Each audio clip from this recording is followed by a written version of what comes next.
আজি আমি consumer price index সম্পর্কে পড়ি। কনজিউমার প্রাইস ইন্ডেক্স বস্তুটো কি বা এইটো মানে কিহত ব্যবহার হয় সেই সম্পর্কে জানিম। প্রথম কথা হল কনজিউমার প্রাইস ইন্ডেক্সটো কি হয়।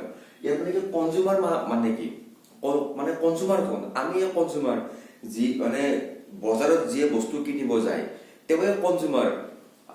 আৰু কনজিউমাৰ প্ৰাইস ইন্ডেক্সটো কি কৰে এই কনজিউমাৰৰ যেটো খৰচ সেই খৰচৰ যেটো হিচাপ সেইটো দেখুৱায়। মানে সময়ে সময়ে মানে এই বছৰত কিমান খৰচ হ'ল বা যোৱা বছৰত কিমান হৈছে বা অহা বছৰত কিমান হ'ব এই তেনেকুৱা কিছুমান বস্তু লৈ এই কনজিউমাৰ প্ৰাইস ইন্ডেক্সটো গঠন হয়। এইটো এটা সিম্পল কনসেপ্ট, বহুত সহজ। আৰু এই কনসেপ্টটো মই এটা এক্সাম্পলৰ সহায়ত এতিয়া বুজাই দিম। ধৰি লৈছো দেই, এইটো এটা বাস্কেট ধৰি লৈছো। আৰু এই বাস্কেটত কি আছে, বিতে বন্ধাকবি, এফতে ফুলকবি, ওতে ওলকবি। এইটো ধৰি লৈছো আমি মানে কি হ'ল প্ৰাইস কনজিউমাৰ প্ৰাইস ইন্ডেক্সটো কি সেই বস্তুটো আমি এই এক্সাম্পলটোৰ সহায়ত মানে বুজি লম। মানে বস্তুটো কি হয়, ধৰি লৈছো আমি বজাৰত যাওঁ, বজাৰত গৈ পেলাই আমি অকল এই তিনিটা বস্তুৱে কিনো, ফিক্স মানে এই বস্তুটো ফিক্স মানে আমি ইয়াতে বেলেগ বস্তু নিকিনো। ধৰি লৈছো ৰিয়েলতো এনেকুৱা নহয়, জাষ্ট কনসেপ্টটো বুজি ল'বৰ কাৰণে আমি ধৰি লৈছো যে আমি বজাৰত যাওঁ, গৈ পেলাই বন্ধাকবি, ফুলকবি, ওলকবি কিনো, অকল বেলেগ একো নিকিনো। আৰু এইটো আমি এটা নিৰ্দিষ্ট কোৱান্টিটিয়ে ধৰি লৈছো 1 কেজি কিনো, এইটো 1 কেজি, এইটো 1 কেজি, এইটো 1 কেজি, এইটো 1 কেজি আৰু এইটো 1 কেজি। আমি গোটেইবিলাক বস্তু 1 কেজি কিনো ধৰি লৈছো। আৰু এই সব বস্তুবিলাকৰ দাম মানে আমি এই মনাত যিবিলাক বস্তু ভৰাইছো সেই বস্তুবিলাকৰ মানে গোটেইখিনি বস্তু লগাই যে দাম হ'ব ধৰি লৈছো 19 চনত আছিল 100 টকা।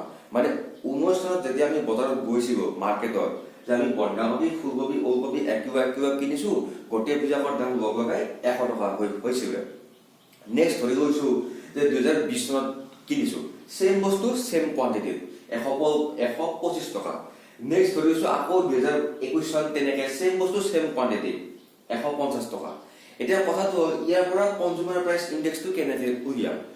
কনজিউমাৰ প্ৰাইস ইন্ডেক্সটো অকমান কনসেপ্টটো জিডিপিৰ নিচিনা।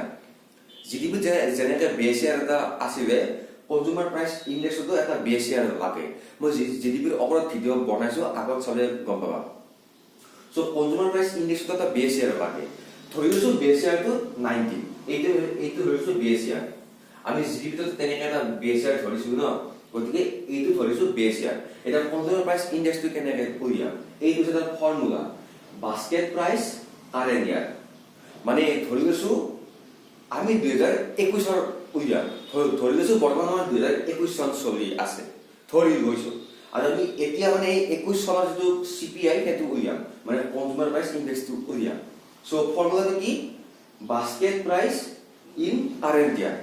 সো 2021 চনত উলিয়াইছো যেতিয়া, কাৰেণ্ট ইয়াৰ মানে প্ৰেজেন্ট মানে কি যিটো বৰ্ষ চলি আছে সেইটো কাৰেণ্ট ইয়াৰ বুলি কয়। সো ওপৰত কি বহিব, 2021 চনত যেতিয়া আমি 2021 চনত ওলাইছো, গতিকে 2021 চনৰ যিটো খৰচ এই বাস্কেটৰ সেই খৰচটো বহিব ইয়াত কি হ'ব 150। নেক্সট বেছ ইয়াৰ আমি ধৰি লৈছো 2019 বুলি। 2019 এই সেম বাস্কেটটোত কিমান খৰচ আছিল, 100 টকা ইনটু 100। এইটো ক্যালকুলেশন কৰিলে যিটো মানে ফিগাৰ পাম সেইটো হৈছে CPI। আৰু তেনেকৈ CPI টো এইটো ফৰ্মুলাৰ সহায়ত CPI টো কাউন্ট কৰে। ইয়াত যে লিখা আছে বাস্কেট প্ৰাইস কাৰেণ্ট ইয়াৰ, ইয়াত মানে জাস্ট কনসেপ্টটো মানে লৈ গ'ল। ইয়াত হয়তো বেলেগ কিবা লিখা থাকিব পাৰে, মিনিংটো সেম।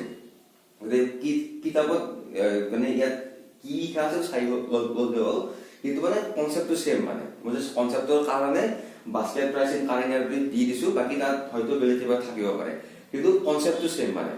আৰু এই প্ৰাইস ইন্ডেক্সৰ সহায়ত, এই কনজিউমাৰ প্ৰাইস ইন্ডেক্সৰ সহায়ত কি হয়, ইনফ্লেশনটো কাউন্ট কৰে। মানে তাৰ এটা বেলেগ ফৰ্মুলা আছে, হয়তো খুব চেনেলত নালাগে, লাগেতো যদি লাগে মই কমেণ্টত জনালে মই দি দিম বাৰু ফৰ্মুলাটো, কিন্তু এনেকৈ CPI টো কাউন্ট কৰে। নেক্সট ভিডিঅ'টোত হোলচেল প্ৰাইস ইন্ডেক্সৰ বিষয়ে ক'ম। ধন্যবাদ।